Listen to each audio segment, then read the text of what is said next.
Otros conceptos que se deben tener muy en cuenta cuando trabajamos epidemiología son los siguientes. Prevalencia.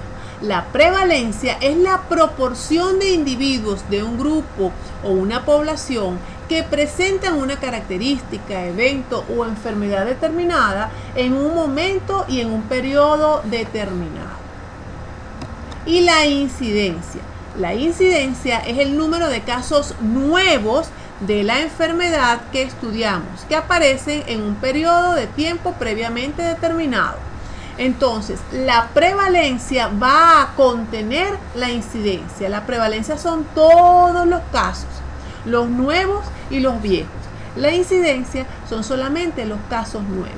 Cuando nosotros vamos a hacer estudios e investigaciones, tenemos que tomar en cuenta unos detallitos interesantes antes de hacer la medición de prevalencia o de incidencia. Y es tener en cuenta el tipo de enfermedad que vamos a estudiar. Tenemos enfermedades crónicas y enfermedades agudas. Las enfermedades crónicas son aquellas que tienen una duración en el tiempo bastante larga. Un ejemplo de esa pueden ser las enfermedades cardiovasculares, como por ejemplo la hipertensión. En un estudio de hipertensión se puede trabajar con prevalencia e incidencia. ¿Por qué? Porque vamos a tener casos viejos y casos nuevos. Sin embargo, las enfermedades agudas, que son aquellas que generalmente tienen un pico y duran pocos días, poco tiempo, como por ejemplo los virus, el virus de la gripe, el dengue, etcétera. Estas enfermedades es un poquito más complicado sacar la incidencia. ¿Por qué? Porque normalmente los periodos que se utilizan para hacer los estudios epidemiológicos están entre un año, un trimestre o un mes. Entonces, en una enfermedad aguda generalmente los casos comienzan y terminan en menos de un mes. Entonces tenemos que tener muy en cuenta eso cuando vamos a hacer los estudios, ¿ok? Luego nos encontramos con la morbilidad. La morbilidad es la proporción de personas que padecen los efectos de una enfermedad en una población determinada. Las estadísticas de morbilidad nos permiten conocer de qué enferman o padecen los habitantes de determinada colectividad. Para calcular la morbilidad tenemos dos fórmulas básicas. La tasa de morbilidad general, que es la división del número de enfermos de determinado lugar y determinado año entre la población del lugar en el año determinado. Cuando hablamos del número de enfermos de cualquier enfermedad, porque es morbilidad general. Una vez que se hace la división, todo eso se multiplica por K. Y luego tenemos la tasa de morbilidad específica por causa. Aquí no son todos los enfermos los que vamos a tomar en cuenta, sino el número de enfermos por determinada causa, en determinado lugar y en determinado año. Esto lo dividimos por el total de la población del lugar y ese resultado lo multiplicamos por K. Otro elemento que se utiliza mucho en epidemiología es la tabla tetracórica, que la vamos a utilizar cuando deseamos analizar la asociación o relación que puede existir entre una enfermedad y un factor causal.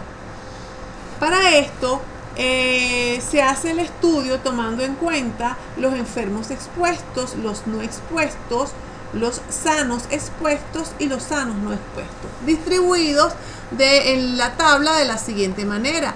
Tenemos enfermos expuestos al factor, enfermos no expuestos al factor y las personas que están sanas pero fueron expuestos al factor o la posible causa, y las personas que están sanos y no están expuestos. Se suman los grupos o los subgrupos, y se suma el total de la población involucrada.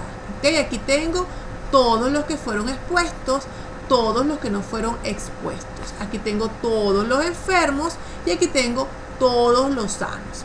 De ahí se pueden sacar diferentes resultados que nos pueden ayudar a llegar a una conclusión. Un valor de 1 se interpreta como igual prevalencia de la enfermedad entre expuestos y no expuestos, lo cual sugeriría que no hay asociación causal. Un valor mayor de 1 se interpreta como una mayor prevalencia en los expuestos que en los no expuestos, lo que sugeriría que sí pudiera haber asociación causal, y en la medida que el valor es mayor, el riesgo de enfermar al estar expuesto a ese factor sería mayor. Por lo general, este es el resultado que se espera conseguir en los estudios analíticos. Sin embargo, un valor menor que 1 se interpreta como una mayor prevalencia de la enfermedad en los no expuestos, lo que sugeriría que el factor de exposición pudiera ser un factor protector más que de riesgo para enfermar. Ahora bien, considerando que hay muchos riesgos de sesgo en las encuestas y en los estudios transversales, esos que se hacen una sola vez, una vez que nosotros obtenemos esos resultados, siempre se debe sugerir que se hagan otros estudios para poder aproximarse aún más al resultado, es decir, para confirmar los resultados que se obtengan a través de esta tabla. Un ejemplo: de un total de 63 trabajadores de la empresa tal, 35 presentaron inflamación hepática en el primer trimestre del 2015. Se desea confirmar si el factor causante es el producto X utilizado para la limpieza del área laboral. Entonces, vamos a armar nuestra tabla tomando como referencia los enfermos, los sanos, los expuestos y los no expuestos. Al hacerlo, obtenemos la siguiente información. Tenemos 22 personas enfermas y expuestas a el producto X. Tenemos también 10 personas que están sanas, pero también fueron expuestos al producto X. Nos encontramos con 13 personas que tienen inflamación hepática, pero no estuvieron en el área donde se usó el producto X, o sea, no estuvieron expuestos. Y tenemos 18 personas que están sanas y tampoco estuvieron expuestos al producto X. Se hace la suma de cada uno de los renglones. Tenemos un total de 63 trabajadores. Entonces tenemos los siguientes resultados. La prevalencia de la enfermedad en el total de los trabajadores, nos encontramos que 35, que es el total de enfermos, entre todos los trabajadores, 63, da 0,55. También podemos obtener la prevalencia de la enfermedad solamente en los trabajadores expuestos. Para eso vamos a dividir a los enfermos entre el total de los expuestos, que sería A más B. Estos fueron todos los expuestos. Eso me da 0,687. Y también puedo obtener la prevalencia de la enfermedad en las personas que no fueron expuestas. Esto es dividir C, que en este caso son 13 de los enfermos, entre el total de los no expuestos, que son 31. Eso me da 0,419.